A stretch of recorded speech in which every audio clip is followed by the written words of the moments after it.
All right. Hello, everybody, and welcome to Geopolitical Trends live stream. So excited to be with you as always. And I do mean it when I say it. I don't like just to say words. If I don't mean them, I don't say it. So, anyway, so excited to be here. First of all, like always, I like to extend my thanks to the channel members and the supporters and to all of you subscribers. I truly appreciate your continued support.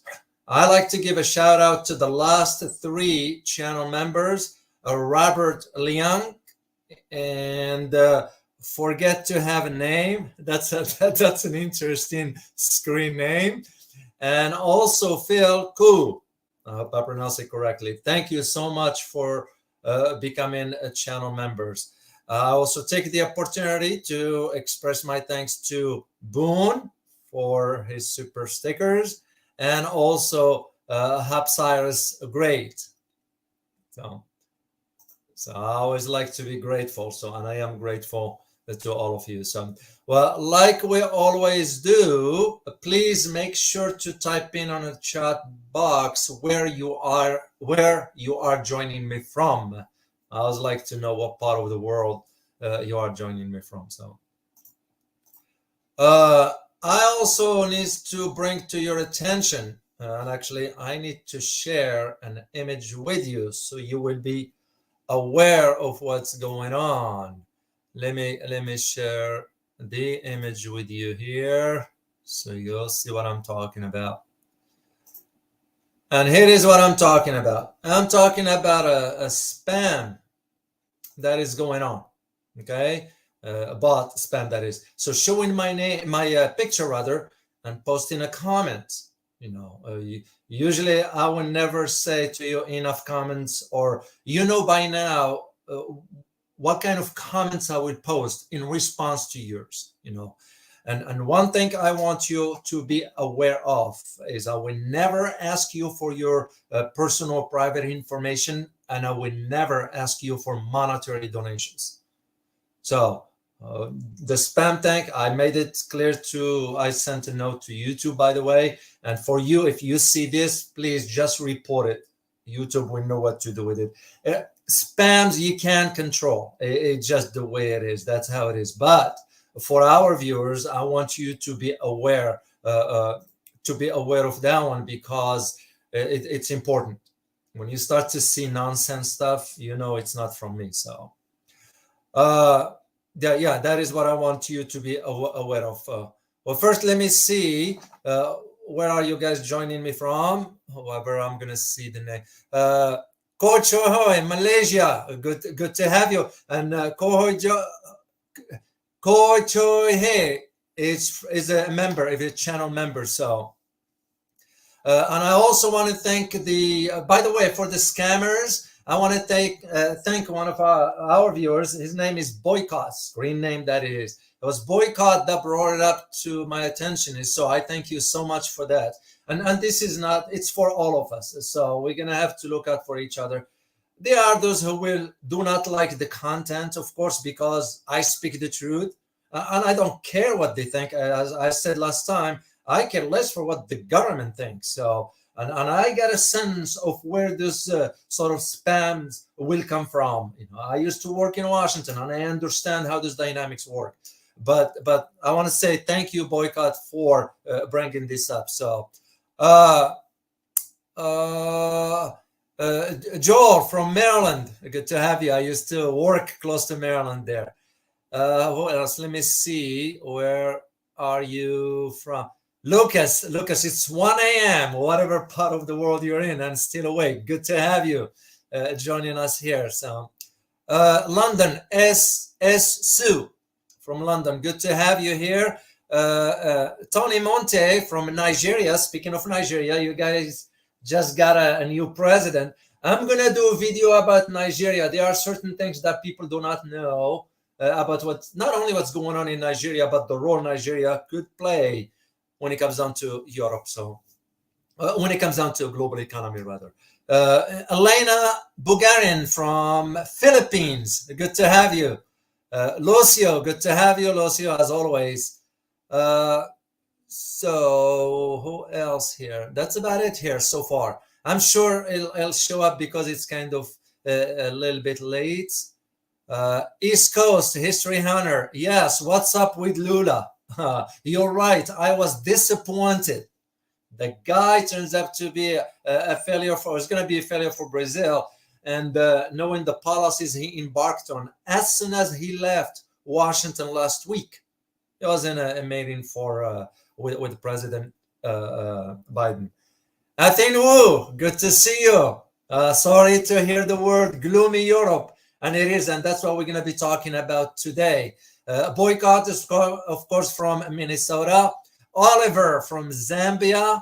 Orwellian Purple from Netherlands. I have family in family members live in Netherlands, so they're scattered all over Netherlands. So who else? Let's see. Michael from England. Morning, doctor. Morning to you as well, Michael. East Coast History from Canada. East Coast History Hunter. Nice one. What's going on with Canada? I just saw that they arrested a priest for not for criticizing the sexualization of kids, whatever. And I couldn't believe that the Canadian authority went to his house the next day and arrested the priest just for speaking up. You know, Canada's going some down path that I don't see them coming back from that unless the Canadians, that is, vote for a new prime minister. Prime Minister dictator Trudeau is no good for Canada anymore. And by the way, there is an investigation, by the way, behind the scenes going on into his family in being involved in having some money funneled from some pharmaceutical industry. Yeah. Even his mother, from what I found out, got money for speaking engagements. Yeah, makes you wonder. So, Steve from UK, Tom Putra from Jakarta, Indonesia, Alba back. Good to have you back here and see you from Canada here. Lucas from Manila and E.T. Bush from outside the North America. So, good to have you. Boone, here is Boone. Good to have you, Boone. Boone from Berlin, but originally from Malaysia. So, and Boone, by the way, has been a member for the other channel as well. It's been with us since the beginning. So to all of you, I say thank you. I truly appreciate it. So let's get into what we're going to be talking about today, because you need to have a better understanding as to what's going on now with the anti-war rallies and so forth that's going on in Europe. And I just released a video this morning. I touched briefly on it, but here we're going to be talking on the much bigger picture. So the questions that we're going to just at least consider and think about is the idea of why is NATO fomenting tensions? You know, because that's a logical question. For me personally, is based on what I'm seeing, the trends, especially now towards Asia, especially now towards Nordic states, pushing pushing Sweden and Finland to join NATO. As a matter of fact, I can't confirm this, and that's why I didn't want to post on it or whatever, because I couldn't confirm it yet. I was informed that there are some anti-war demonstrations in Finland, in coordination with what's going on in Paris, London, and so forth. The ones in Paris, I confirmed. The ones in Finland, I couldn't. So just to let you know. So the other question we're gonna be asking is, for NATO's tensions, fomenting tensions, how that's gonna impact global security. Because now you're not gonna be dealing with just a region. And I'm gonna provide examples as we go into the conversation. The other question is Asia the next front? Conflict, that is. So, and the last thing we'll end with here is I will answer some of your questions. So but first we need to know about the brief history of NATO. To those who might not know, I don't assume that everybody know what NATO is. It's like here in the US, you mention BRICS to people, and it's like, there's a what the heck is that? They don't know. Do you blame them? No, they just, their interest is not learning about outside the United States, which is very sad to say. That's why we are a poor readers of history. I've said this before, and I'll continue to say that. So I'm a faculty, I teach, so I can just see where the education system, how broken that is, and what it's doing to the students, the next generation, that is. So for those who do not know what NATO is, NATO stands for the North Atlantic Treaty Organization. Sometimes it is known as the North Atlantic Alliance. So you'll hear both terms, but most of the time you're going to be hearing NATO. That's what it is. So it is headquartered in Brussels, in Belgium, the same way the headquarters of the European Union in Brussels. So that's what it is in Belgium. That is. So NATO was formed in 1949, right after World War II, of course, and it was a signing. It's called the Washington Treaty signing.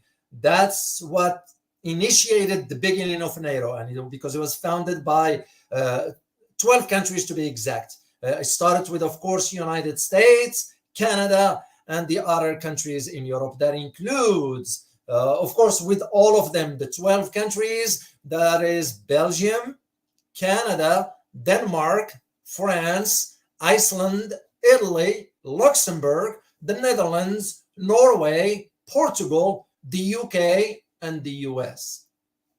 So that is the 12 initial founding members. Okay? Not anymore. So, and I'll tell you why as we move along here. So the next question that we're going to ask within this context is, if it was formed in 1949, obviously we're going to say what it was a reason back then. Now the question is, what is NATO's purpose today? Because it's a logical question to ask. Or, of course, the Soviet Union ceased to exist since 1991.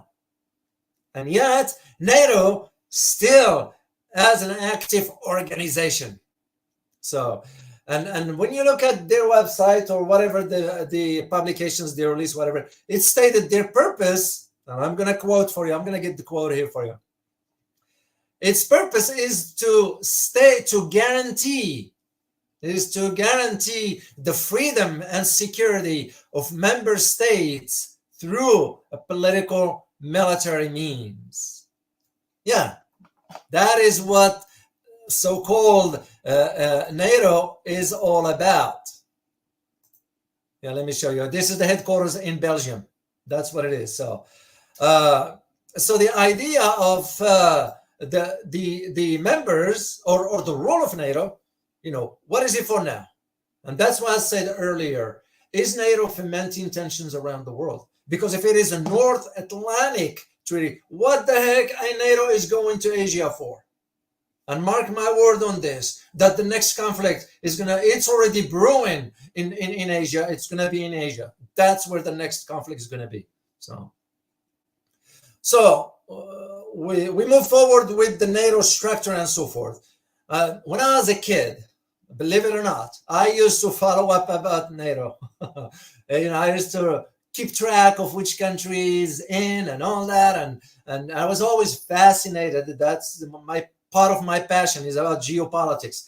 I came from within family members that been involved in diplomatic corps and so forth. And so I kind of, it became part of my lifestyle per se. That is why it's a passion for me. And sometimes I get emotional about certain things.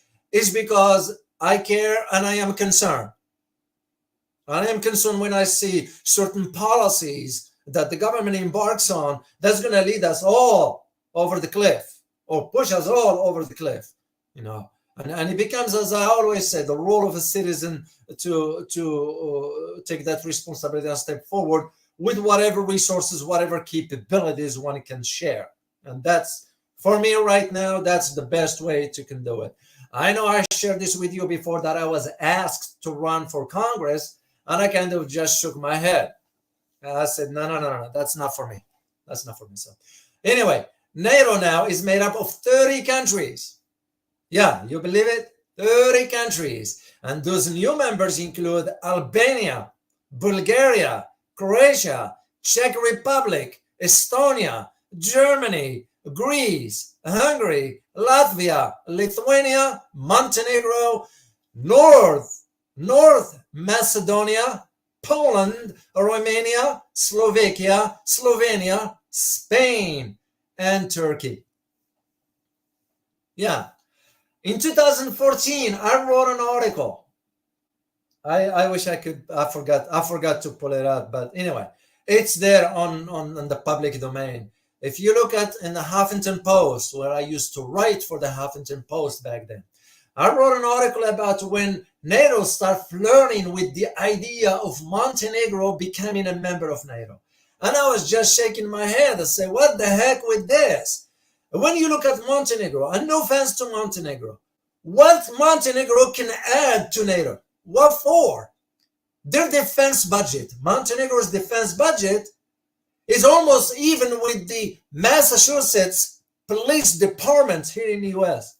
The budget of the police department in Massachusetts is the same as Montenegro's defense. So right there it became almost clear to me that NATO's expansion now is going to be not for really a principle of something. It's just to sort of expand, to drag countries into creating more conflict. And this is exactly what is happening now, or what's going to be happening with Finland and Sweden.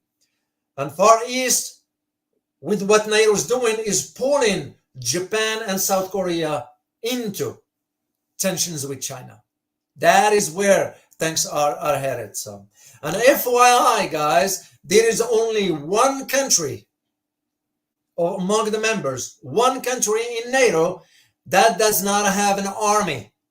It is a NATO member, but it does not have an army, okay? Because all NATO members are committed to defending sort of the partners. This is why they have what they call Article 5. An attack on one member, it's an attack on the alliance. That's what they say. So, and the country is Iceland. Iceland is the only state without a standing army.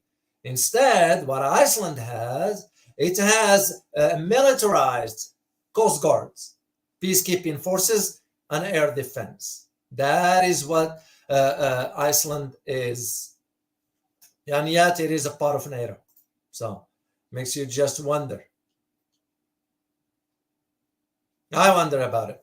So anyway, let's talk about, first of all, why all of a sudden you have anti-war protests, which, by the way, we don't hear about it much here in the US.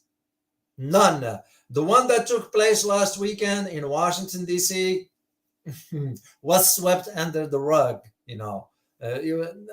mainstream media here won't even pick it up. Well, it's the same thing as to what's going on right now in Europe, which we are not hearing about it, and we will not hear about it. So we'll start with Germany, and I'm going to show you some.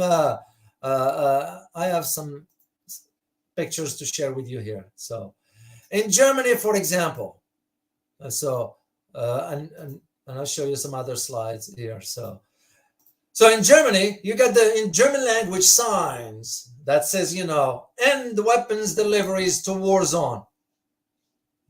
And yet, like I said in the video, and by the way, this image you are looking at, it's not this one right here.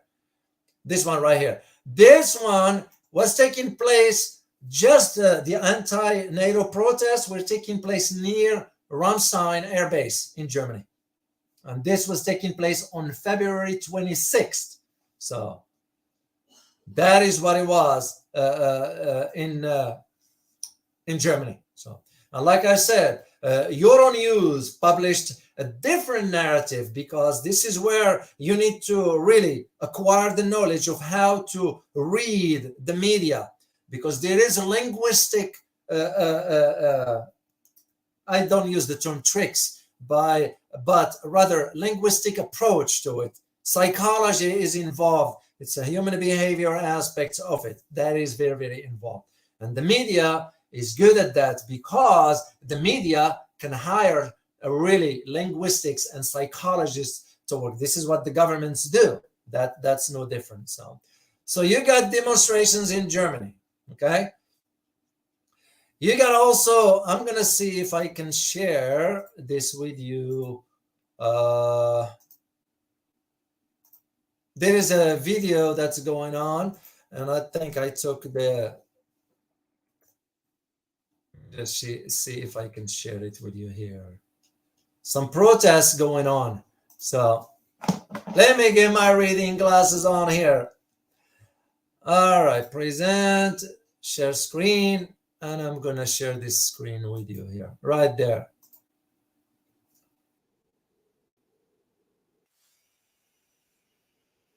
Can you guys see it?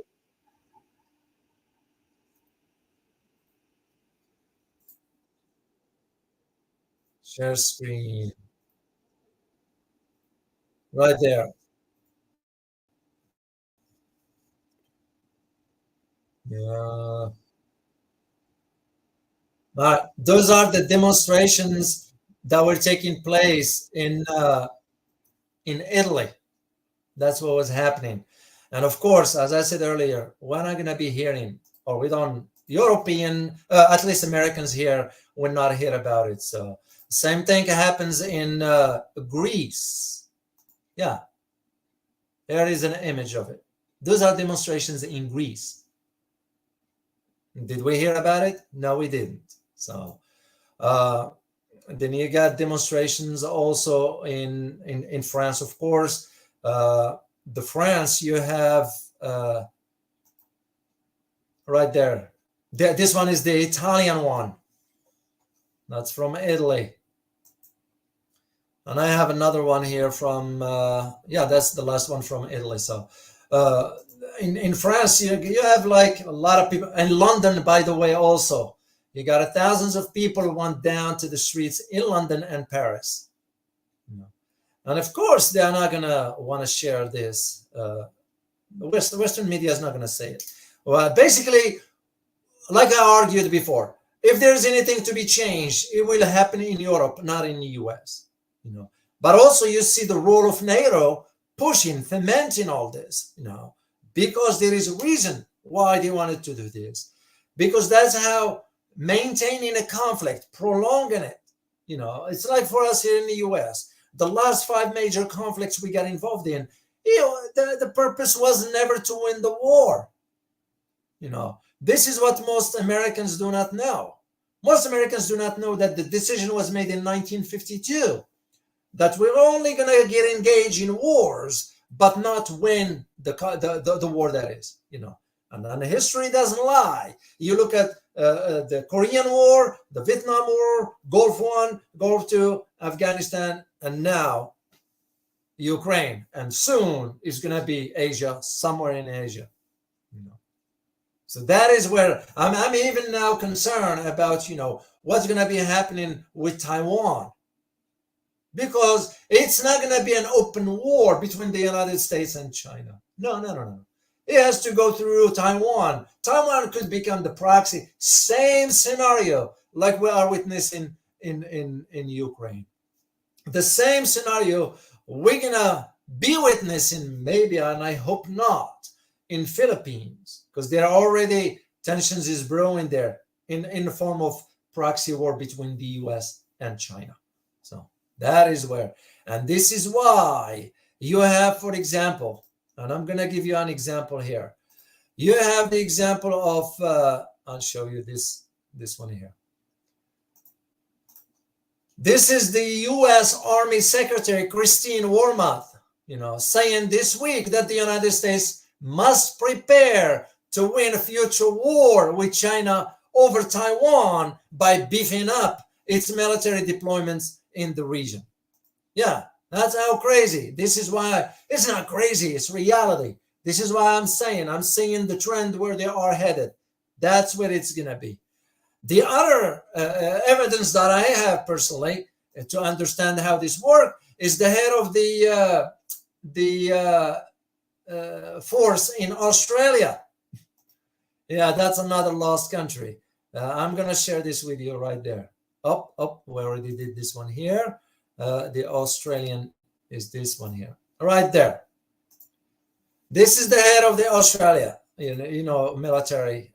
And the head of the ADF Space Command says that Australia is working on a plan, get this, guys, to acquire soft kill capabilities to take out enemy satellites without creating dangerous debris. You all see what's going on, right? This is the problem that I foresee, why Taiwan could become like the proxy location for a war between the US and China. It's a very dangerous and very concerning. I'm very, very concerned about all this. Let me say thank you to Lover of the Russian Team. Thank you for your super sticker. I truly appreciate it. It's very concerning. Very, very, very concerning. It's because the dynamics of a conflict now has changed. Gone that era where you used to have sort of identified, two parties fighting each other. The upcoming war is going to be completely different. It might not even be involved with this. You look at a technology that's going to be at the war front.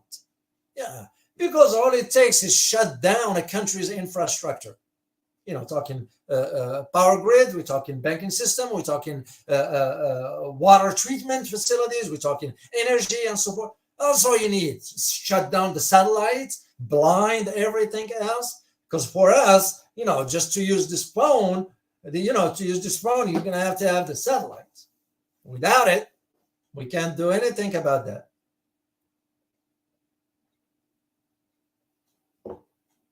If you notice, guys, I don't drink soda. Stay away from soda.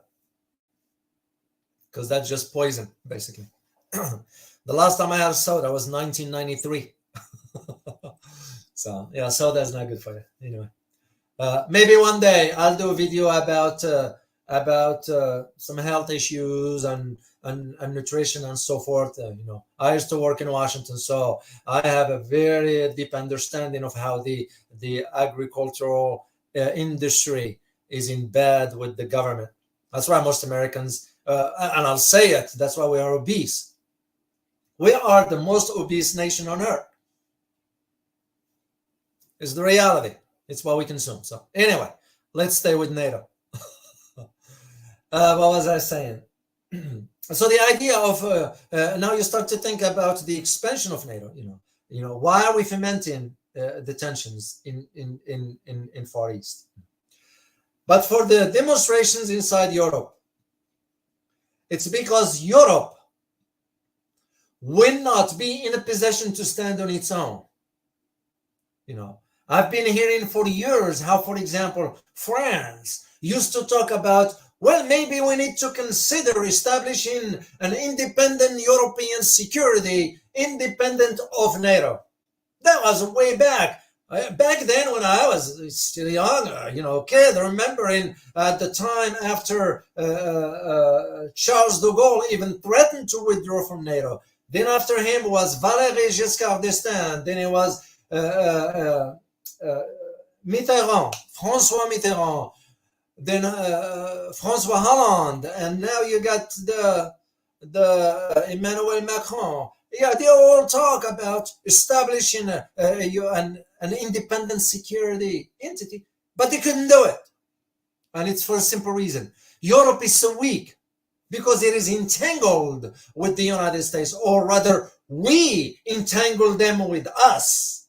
That's why we have 50,000 troops in Germany. Germany couldn't say no. You give at least Angela Merkel, the former chancellor, a credit when she was she stood up to the US at some point and said no. This guy, Olaf Scholz, the chancellor, you give him the proper respect. Chancellor Olaf Scholz is so weak politically. He just couldn't, and this is why you're seeing a whole Europe. And when that's the reason why I mentioned to you guys the members of NATO. Those countries that's been added, what are they contributing to NATO? It's like a dead weight, basically. That's what it is, because they can't contribute much, And for what? If the argument was NATO was supposed to be a defense alliance against the Soviet Union, well, Soviet Union ceased to exist since 1991. So what the heck is NATO doing? We all looked at the fiasco when they got involved in Afghanistan. It's logical. So you can just see the argument, and again, I can see the logic for those who argue in favor of dismantling NATO.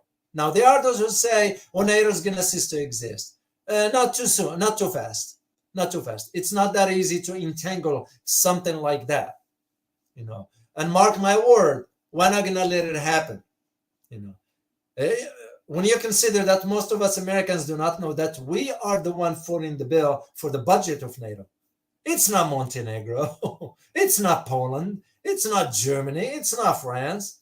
It's not the UK. We are taxpayers. And all comes at the expense of the middle class, which is shame on the government, because it's not right.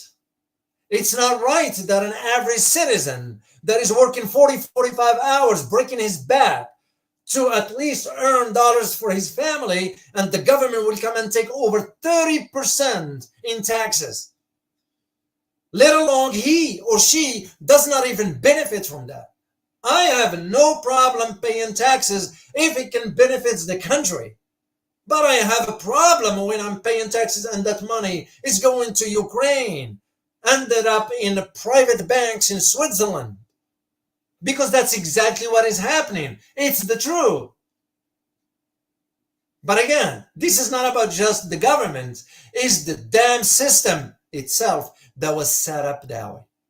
And this is, again, not new. Didn't happen last year. Didn't happen 10 years ago. Didn't happen 30 years ago.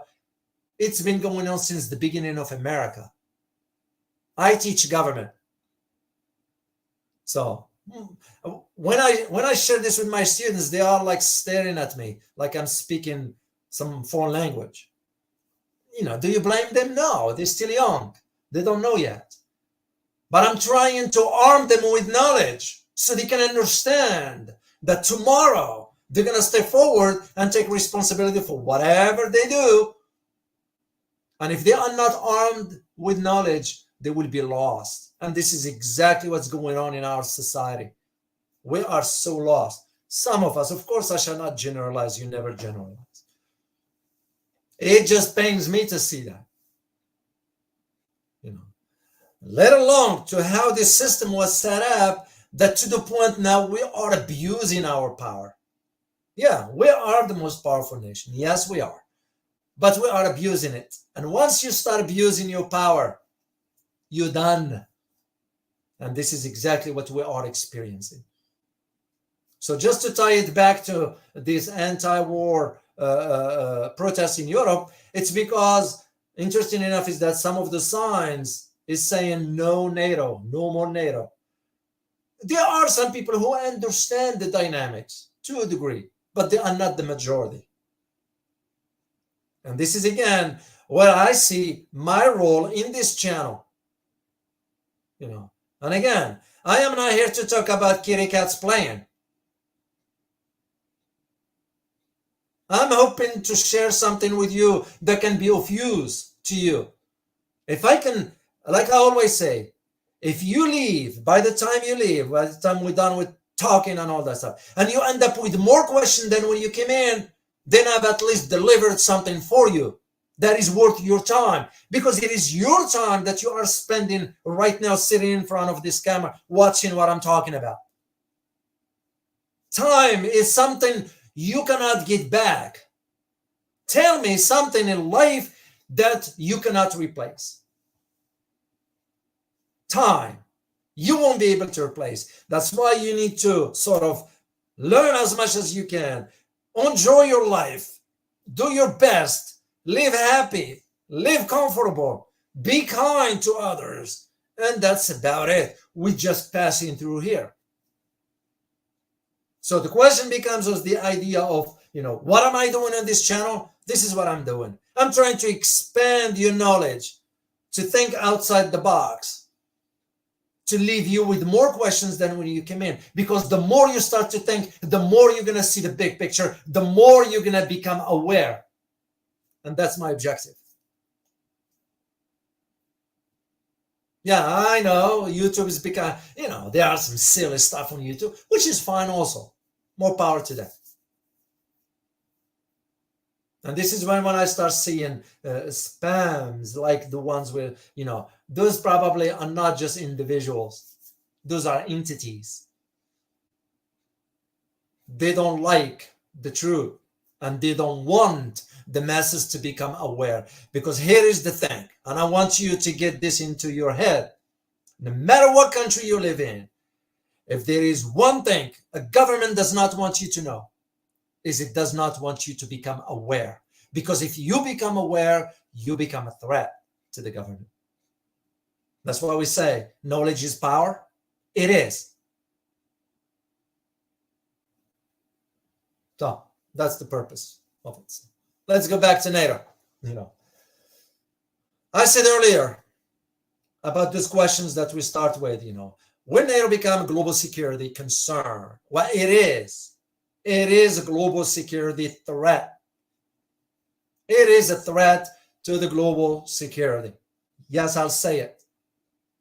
And the reason I'm saying it is because I'm building that on trends that I'm watching. And I'll give you a quick example. Let's say, hypothetically, a war broke out in the Middle East. And there is, believe it or not, there is a talk behind the scenes about what the US and Israel is doing vis-a-vis Iran. I wrote a book about Iran, and I argued in it that if there is a major conflict between the West and Iran, if you noticed, I didn't say specific country from the West and Iran. So just imagine with this, NATO is going to get involved. Of course, NATO always gets involved. Then you think about the energy.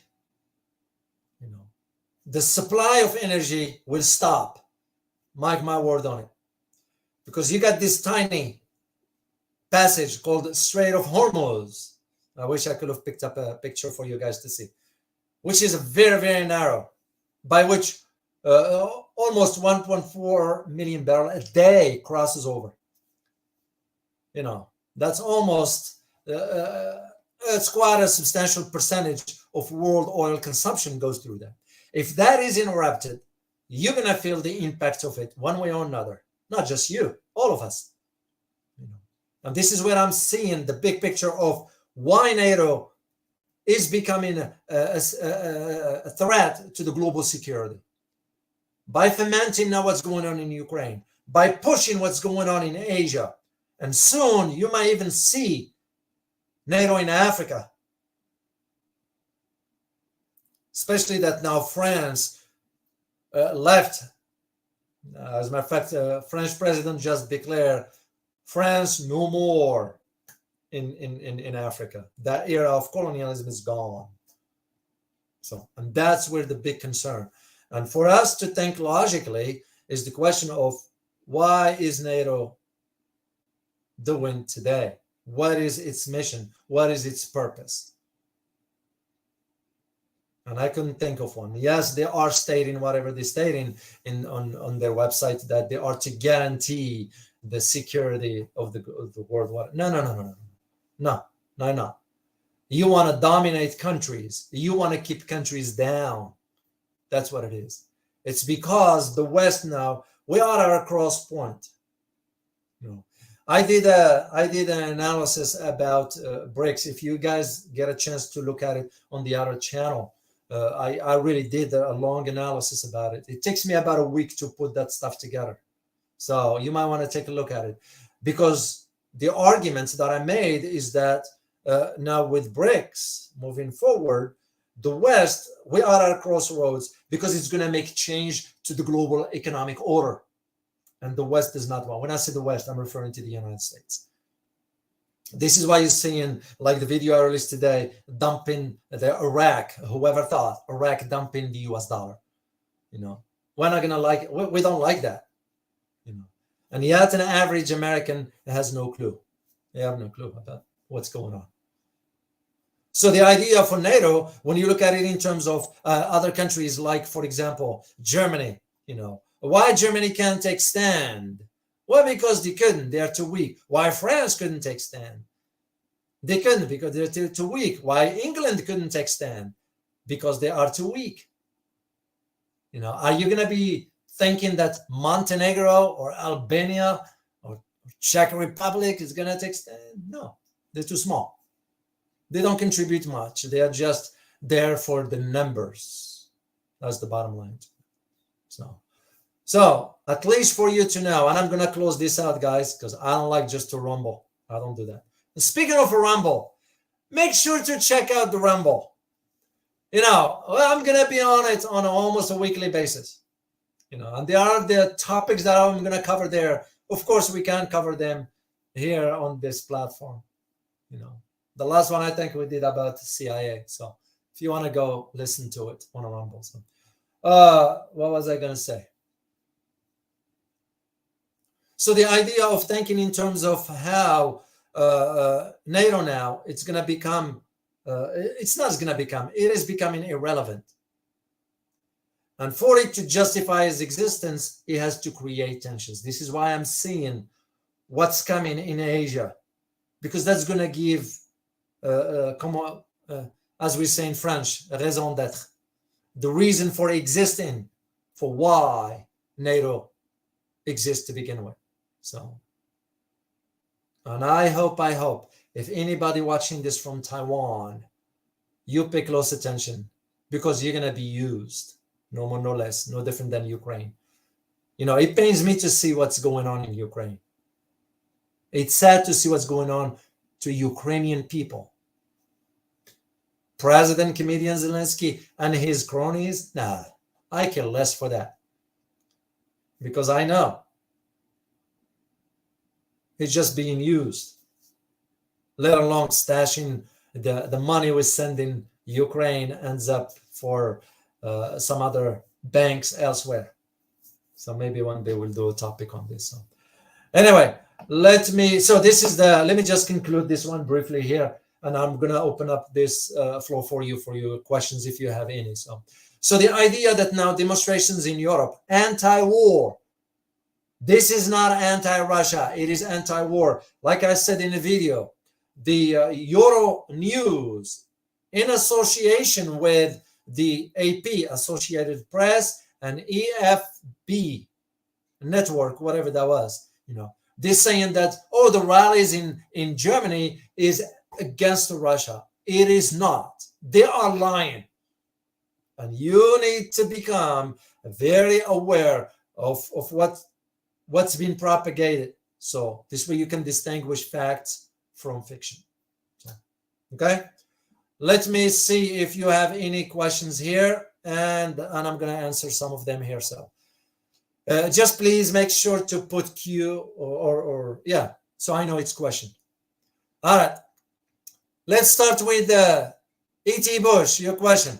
I'm going to share it here, show it on the screen. There we go. Question.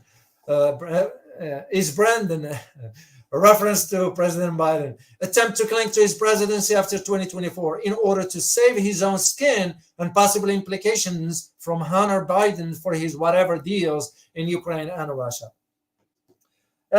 Yes and no. It's very, first of all, I don't see the current president running for 2024.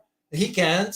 Mentally, he can't. Let's just state the fact. I wish him well, but he's done for presidency. We shouldn't have a president at that age. I know. I'm not don't get me wrong, guys. I'm not anti-age, think whatever. But I believe, you know, the president makes a decision on our behalf. And if somebody is not, it's not in a good sound judgment, you can be in a position of power. You can have access to the pressing the nuke buttons and so forth. You know, and President Biden is done. He needs to retire and go enjoy whatever time left for him. As a matter of fact, I'm even suggesting we put an age limit to the presidency that does not exceed 72. End of story. I don't care whether you are still in mental health at 80 or 85, and there are people like that. It just, you need to put an end to all this. So the idea, yes, because they're trying to cover up about Hunter Biden, and there are some really, really bad things going on behind the scenes that the Justice Department is not disclosing, and it's trying to go a different route to justify that one. So yes, there were some corruptions going on in Ukraine when Hunter Biden went there. As a matter of fact, Hunter Biden has no clue about energy. He's not qualified to serve on a board of Burisma, which was an energy company. It's all corruption. And this is a reflection of how the system has become. Once you become at the top, corruption knows no limits. So that's what it is. All right, let me see another question here. I'm going to start from the top, guys. So I need to go all the way back up the top and see. All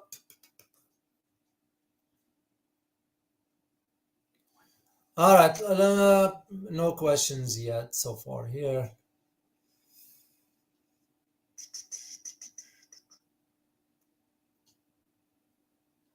Lover of the Russian team, thank you very much for your super sticker, and thank you for, you said, and I'll share it with you here, you said you love the channels. Well, thank you so much. I truly appreciate it. So it's because of individuals like you guys, and I'm not saying it to be Mr. Nice. If you know me, people who know me, people who've been around me a long time, they know I don't sugarcoat things, because I'd rather be real. If you like me for being real, that's fine. If you don't, that's fine too. I respect your whatever. So, all right, let me see any comment, any question here, and I'm scrolling down here just to see if there's one.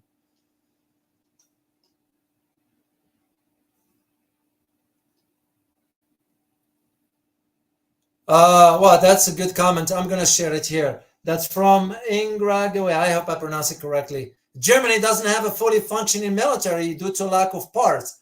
Germany can't leave NATO without the ability to defend itself. Well, you got a point there. That's a logical argument. And this is one of the things why Europe couldn't have its own security establishment, that it will be just Europe. They couldn't. It is the US that is managing or carrying the load. But also when you carry the load and you pay the high percentage in the budget, you got to decide. This is why I'm going to share this with you guys for you to know. For the commanding officer of NATO, he will always be a 4-star general from the United States. There will never be. US will not. I'll tell you this because I used to work in DC, and I am a former military, and I'm aware of how these things work. U.S. forces will never fall under the command of another foreign general in NATO. That's the bottom line to it. So, also two other things. You look at the World Bank and the IMF. The World Bank is always under a European leader. The IMF is always under an American person. United Nations. Anytime United Nations goes on a peacekeeping mission, whatever, there will never be American forces under UN command. So you can just see why. That is the reason why. So it's a good point as to Germany. Yes, Germany is weak. Is weak politically. Don't get me wrong. And I have family lives in Germany also. Yeah, I have family members scattered in Europe, that is. Germany economically is so strong, but it's because it's joined to the hip with the United States. It can't break away. Could it be choose not to break away? That's possibility. Could it be because they don't have strong leaders? That's possibility. But at least when I remember back in the day when Helmut Schmidt used to be the chancellor, when Helmut Kohl used to be the chancellor, when Gerhard Schröder used to be the chancellor, or the latest, the former Chancellor Angela Merkel, who was, by the way, a chemist by trade, but turns out to be a great politician, did good for Germany. As a matter of fact, I did read once that Germans now longing for the days of Angela Merkel. They regret voting for Olaf Scholz because it turns out to be a disaster. This is no different than what's going on in Brazil with Lula. Turns out to be a disaster. He shouldn't be in office. He really shouldn't, because here is the great concern now. Lula, the moment he visited the United States and went back, cut off the beef in export to China because he was told to do so. And now he's embarking on some policies regarding the pandemic. Yeah, go figure. So, all right, let's see if there's any questions. So,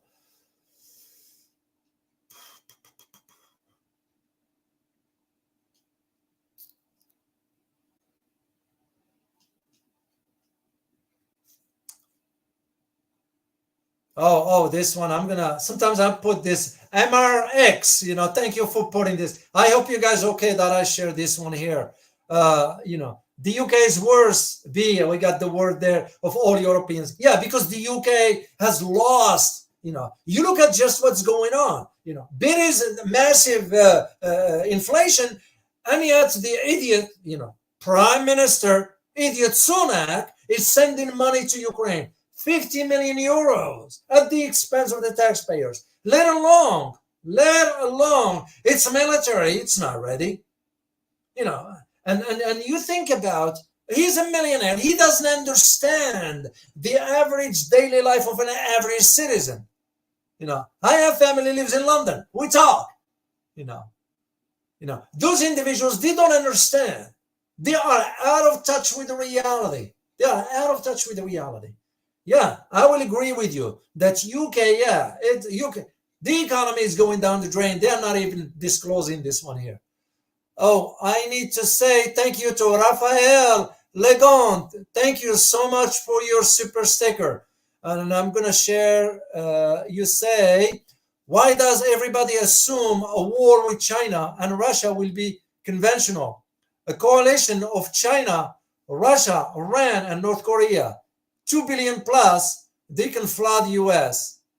Why? Am I wrong, sir? No, you're not. You are not. And the reason you are not, because if you combine, the way I see it, if you combine the force of those four countries you mentioned, Russia, China, North Korea, and Iran, we can fight. As a matter of fact, I'm going to share this with you. Today, we can fight two front wars. We can have one in Europe and one in Asia. We can't afford it. First of all, we don't have the manpower, the military troops for it. And logistically, it's a nightmare. We won't be able to do so. That is the argument that I've been making, that time has changed. And if we think we can just bully our way, it's not going to work. Even a war with China. The Pentagon runs scenarios, and I was aware of these scenarios few years ago. Didn't happen last year. I was aware of it. It never came up to the public domain because it was a sensitive information at that time. And at that time, the scenarios, the Pentagon runs about 18 scenarios.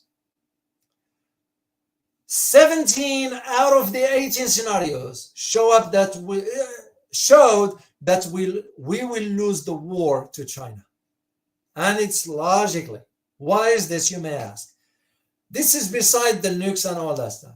Logistically, it will be a challenge for us to move everything from here to there. China is right there. So I see your point, because it makes more sense. And that's why I don't foresee an open war with China. And China is also moving forward with Russia, because if they combine their military strength, I don't see who's gonna challenge them for that. So thank you for that comment. I appreciate it, and thank you for the super sticker. Okay, let me see. Question from Boone. Let me show it here. Here's the question. It seems to me that there is no price to pay for being hypocritical in the geopolitical realm. What do you think about this? Yeah. Well, I'll concur with you. I concur with you. This is what prompts me, Boone, to always, say it. For those who just claim geopolitics, I watch YouTube, and there are a lot of people claiming geopolitics. And what they're talking about, it's nonsense. Doesn't make any sense whatsoever. Why? Because it is divorced from reality. It is cool to use the term geopolitics, whatever. More power to you if you are qualified to speak about geopolitics. So I can see the hypocrisy that exists within. And by the way, this is not just from YouTubers. It is from even think tanks, those are well established. It is from even policymakers. It is also from analysts within the government. Why? Because any geopolitical analysis that emerge will have to fit the narrative, will have to go where the government wants things to go. There are individuals like that. So I agree with you. And that is why there are sometimes, before I say something, I have to make sure, what I'm saying makes sense. That's why I don't care about million views and all this nonsense, whatever. So anyway, let me see the next question here. And I'm scrolling down, guys, because I need to take a look to make sure I don't miss any. Oh, what is this one here? Coach you say, let me share it here. So you said, will North Korea join war, China and Russia and the US? There's that possibility, because remember, North Korea is a client of China, and if time comes to shove, why not? Because North Korea, if I am to think, just put in myself in their shoes, if I am to think, and I'll say to myself, well, this is a lifetime opportunity. Why don't we wipe out just whatever military troops that exist here in the Korean Peninsula? And why don't we just be done with South Korea altogether? And this is what I'm saying. A conflict in Asia, it's not going to be limited only to Asia. It's going to go outside the border. And this is what the concern that I have about NATO Secretary's trip, or I had about his trip to Asia, to South Korea and Japan, because fermenting tensions is going to lead to this outcome. And yes, there will be that possibility of North Korea joining China. Same way Russia might end up doing. They don't have a military treaty alliance, but there is that possibility. It's there. That is where my concern. As a matter of fact, I had a conversation with someone that really understands, the global dynamic stuff and so forth. So, almost when he mentioned to me that there is the possibility that World War III will originate from the Korean Peninsula, and I was like, wow, how this could be. Because I was surprised. I didn't expect it. I didn't see it. Then I took a step back and started to think and see where things are. And I could see the logic of it. Of course, that was, by the way, a few years ago, 2 or 3 years ago. Now, with the Ukraine conflict, dynamics might change. All right, let me see next question here.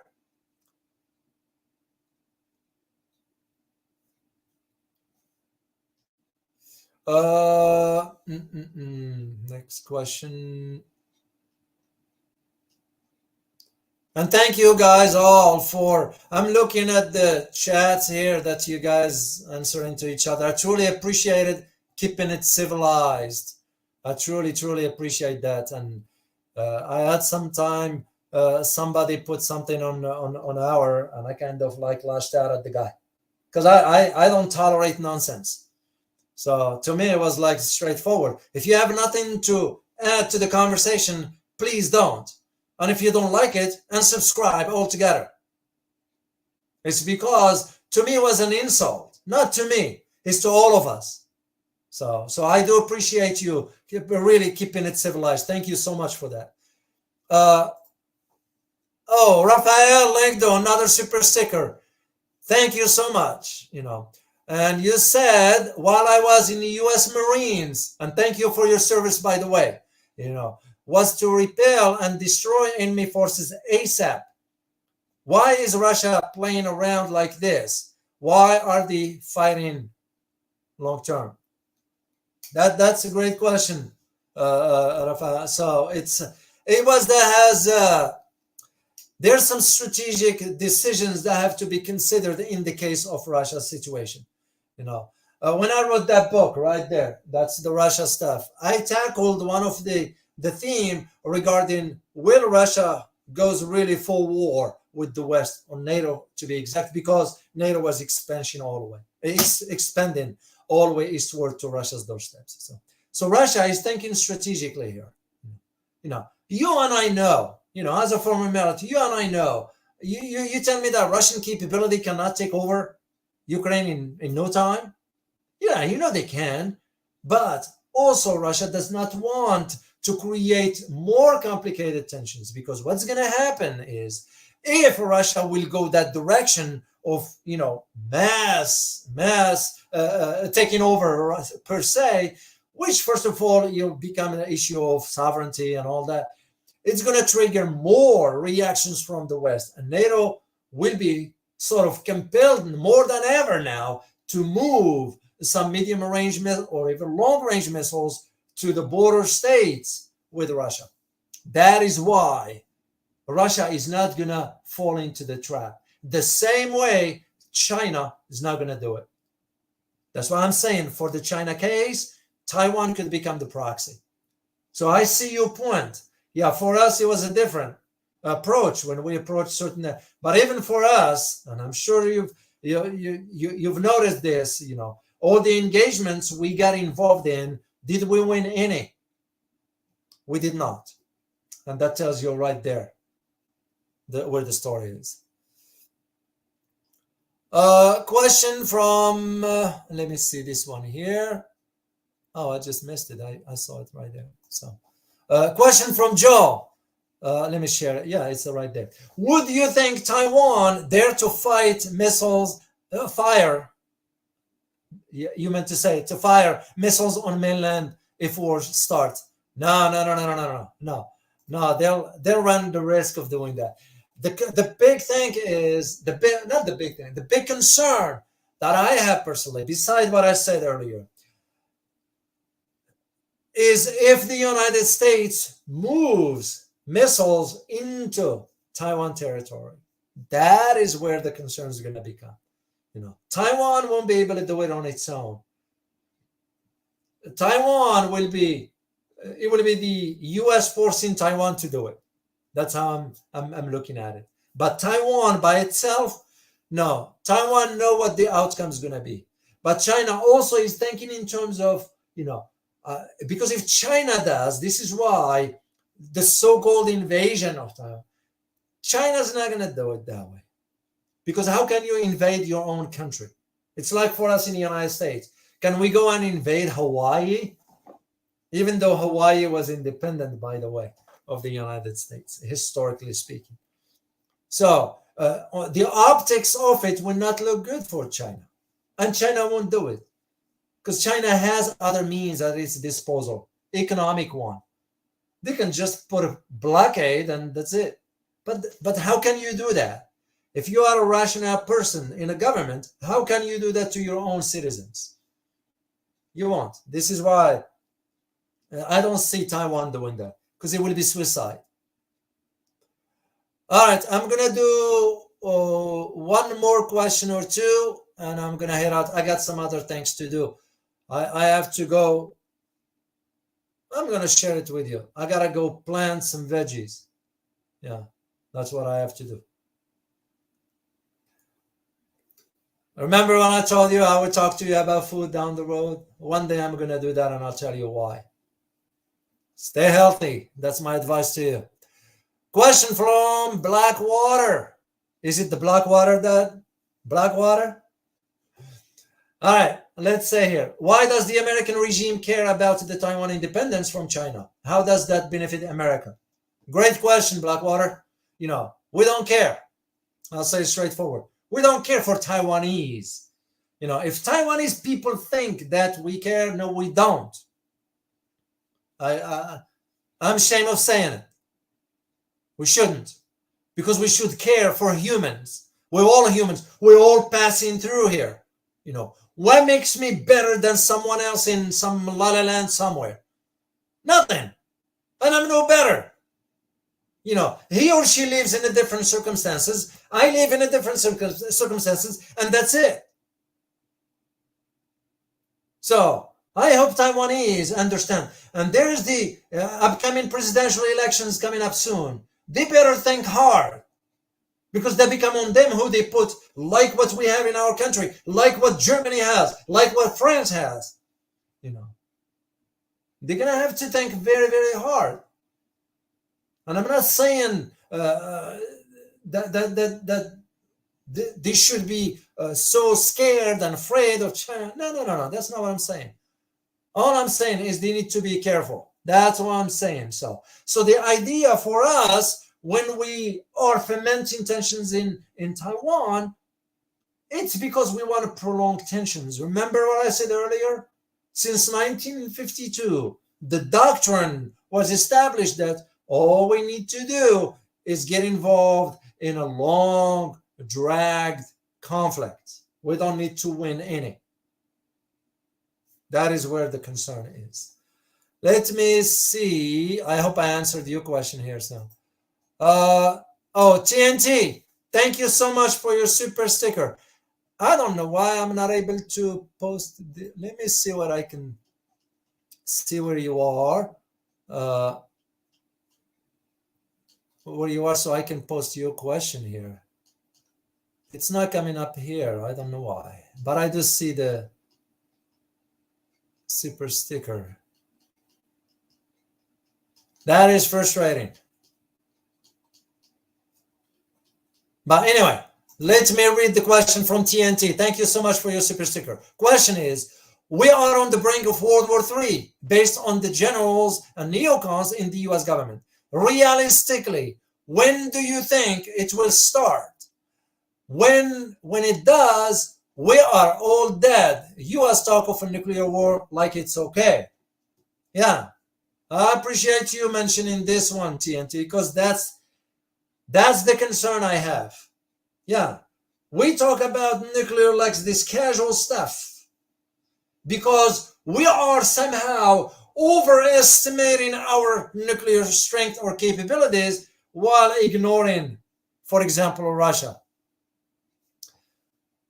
The test, Russia just did a test a week and a half ago of one of the most deadliest nuclear weapon, missile that is, which can be nuclear tipped anyway.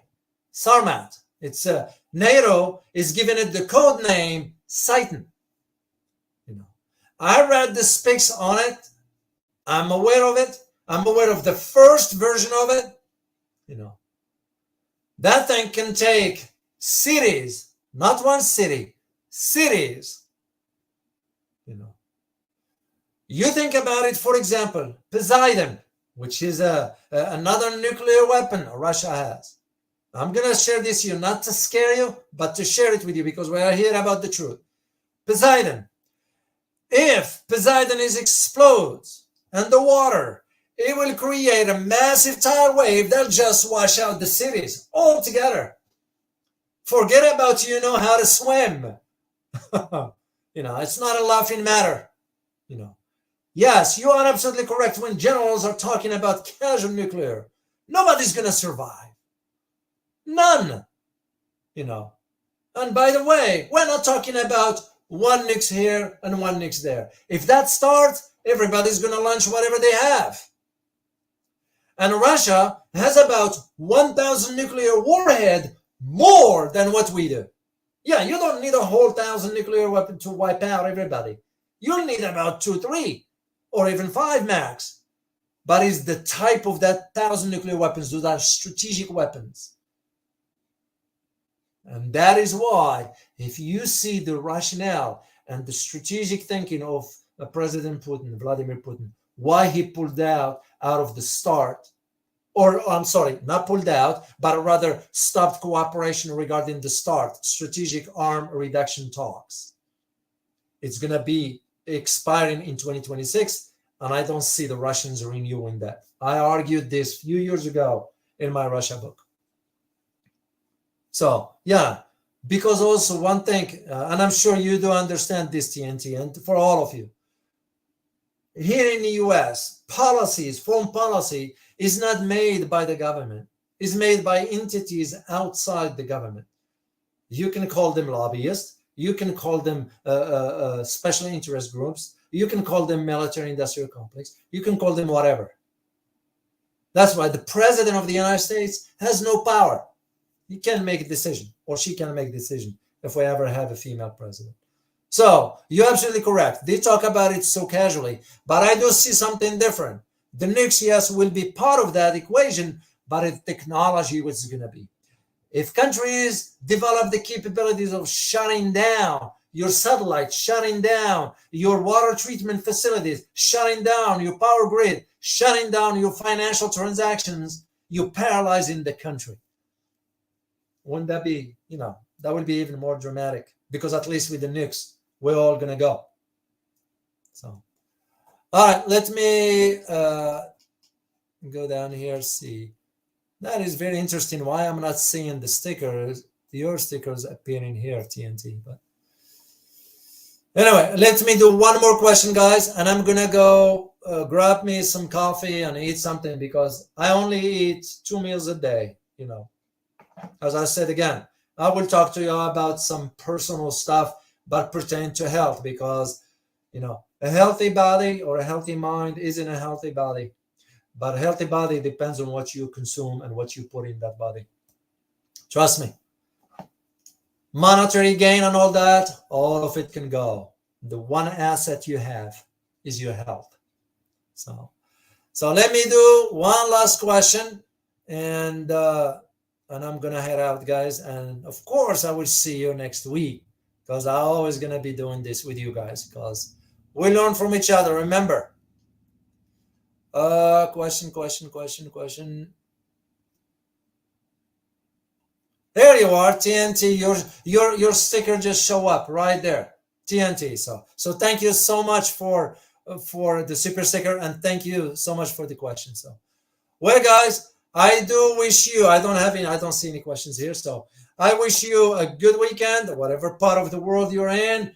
Enjoy it. Chill out. Life is too short. Sometimes it's nice to take time for yourself. Sit still and do nothing. No, you are not being lazy. You're just enjoying your life, on your time. And maybe a good cup of coffee will do you good. I have water for now, but I will have coffee later on. So I wish you guys a good day. And as always, remember, geopolitics impact your daily life in more ways than one. Till next time, guys. Bye-bye.